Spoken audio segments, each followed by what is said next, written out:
Hi everyone! Today we are going to be talking about some classic books that have come onto my TBR.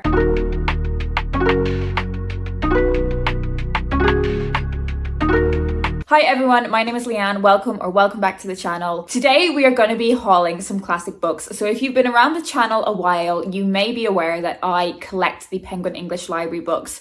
So the paperback classics that have the orange edges on the spine. I've been collecting them for a number of years ago. I love how they kind of look on the shelves. I love the cover designs that are done by Carly Bickford Smith. I think they're just so gorgeous, and I love having a paperback collection of classics rather than something that is like super fancy. So as I said, I've been collecting these for a number of years now, and I now have quite an extensive collection of books. If you want to see some of the videos I've done talking about my classic collection over the years, I will leave that playlist linked down below in the description and in the cards as well. Now, I definitely acquire books for this collection quicker than I read them, but I kind of think of them as a separate thing to my main TBR piles. Reading these Penguin English Library books are not kind of an imminent goal. They are a lifetime goal. They are a collection. So I do want to make like relatively steady progress with reading them, but it's not something that I'm focused on like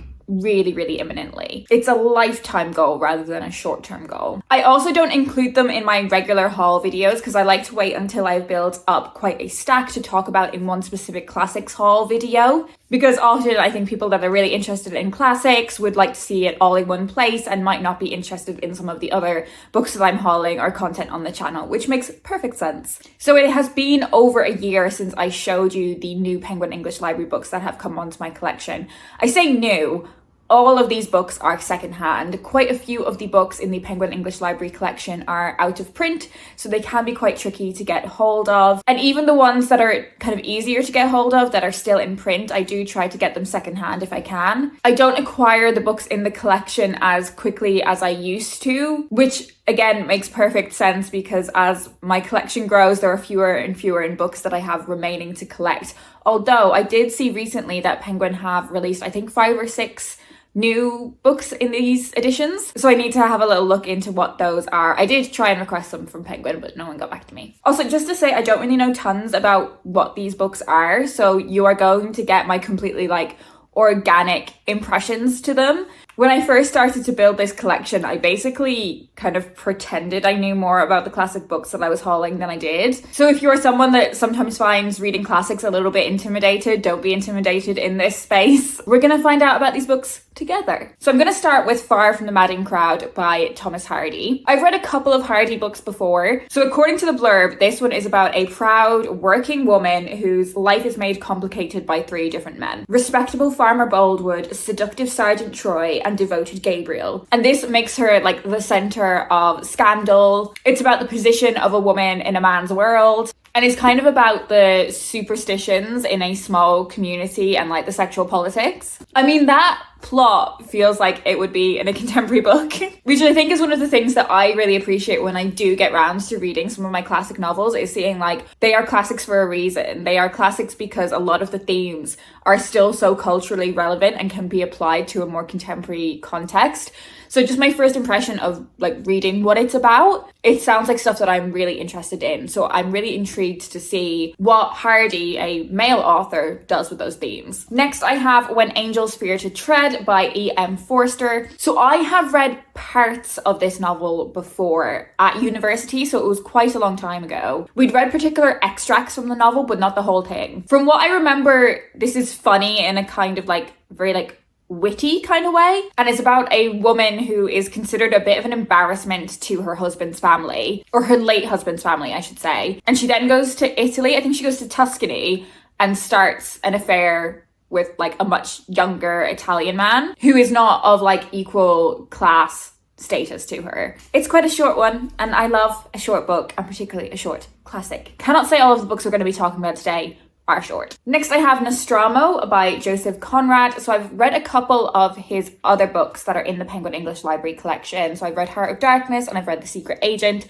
Didn't love either of them. So the blurb says this is a sweeping epic of empire, money, and political corruption, and a masterpiece of tension. It's about a silver mine in South America and opportunities for wealth there. It's about instability and the threat of a brutal civil war, and how all of those different facets contribute to this kind of play for power. This one doesn't sound as interesting to me, not gonna lie. And I do have another Joseph Conrad book here. This is Lord Jim, and this one is about a self-destructive British soldier. Again, not something that I'm hugely interested in with this one, but we will give it a go at some point. My commitment that I have made to my goal of reading all of the Penguin English Library books I have eventually over the course of my whole lifetime is that I have to give them all a good go, even if I'm not sure they're quite right for me. I don't need to finish them, but I just need to give them a good go. And you know, life is too short to be reading stuff that you don't want to read, but it's more about pushing myself out of my comfort zone and committing to doing that, because there are so many classic books that I have read that have become like lifetime favorites that if I hadn't given them like a proper good chance, I wouldn't have known how much I loved them. So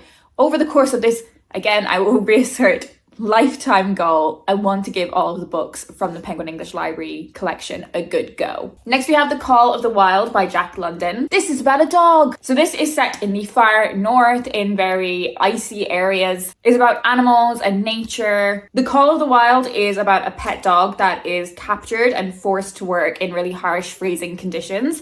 And in this edition there are also 3 more stories that are about similar themes of like the wilderness. So we've actually got a few stories in here. Probably one to save for the winter. So this is The Woman in White by Wilkie Collins. So all I really know about this one is that like it's a ghost story. When I hear people talk about this book, they always talk about how kind of gripping the plot is and uncovering that mystery. It's something that definitely seems like it would be good to read in that kind of transition between Halloween and the winter. I do think ghost stories is something that I want to read a bit more of, particularly when it becomes seasonal. And according to the blurb, this is one of the most gripping plots in English fiction, which is high praise. Okay, now we're on to the very big boys. There are 4 novels by Charles Dickens here. I have dabbled in Dickens. I've enjoyed it to varying degrees. Firstly, we have Martin Chuzzlewit's. This is one of the Penguin English Library books that is most difficult to get hold of, so I am very happy to have found this. This sounds like it is about money and greed. So it's about a guy that is disowned by his wealthy grandfather. So he sets out in the world, goes to America, tries to make his own way, and he learns what evil money can do. Then we have Barnaby Rudge. Oh, so this was Dickens' first historical novel, and this has a lot to do with violence and looting. It's set in the anti-Catholic Gordon riots that swept London in 1780. That's not something that I've ever heard of before, know anything about. And it tells the story of a simple boy that was caught up in the riots and is about conspiracy, blackmail, abduction, and Gothic melodrama. So that's really intriguing. I don't know anything about these riots, so to kind of have a perspective on them from like a lay person, I think would be really interesting. Nicholas Nickleby. This is one of Dickens' most flamboyant and theatrical novels. That intrigues me, that I'm interested in. This is the story of an impulsive young man. I think many of Dickens' books seem to be about a young man of some form making his way in the world. It seems like he encounters a lot of kind of varied people in his journey making his way through the world, and has a lot to do with the cruelty and injustice of the world, but tells the story through this really kind of life-affirming comedic way. And the final book we're going to talk about today is Little Dorrit, also by Charles Dickens. Okay, hold on, let me read this to you. A masterly evocation of the state and psychology of imprisonment, Little Dorrit is one of the supreme works of Dickens' maturity. Dickens did not come to play with this. He is mature, he is refined, he knows what he's doing here. Okay, there we have it. They are all of the books we're going to be talking about today. Leave me a comment down below and let me know if you've read any of these. Let me know what you thought of them. I'd be really intrigued to hear your thoughts, especially if there's some that you think, oh, actually, Leanne, I feel like you would really enjoy that. I'd love to know that. And I may do a full video at some point talking about all of the Charles Dickens books that I have on my TBR and get your advice on maybe what the next one I should tackle is. So do let me know if you'd like me to talk about some of the Dickens books in more detail. I will leave all of the Penguin English Library books that I have yet to acquire listed down below in the description, just so you can get a sense of how my collection is coming along, how many I have left to find, but also if you happen to have one and you don't want it, hit a girl up. That's it for me today. I hope you're doing well, and I will speak to you in my next video.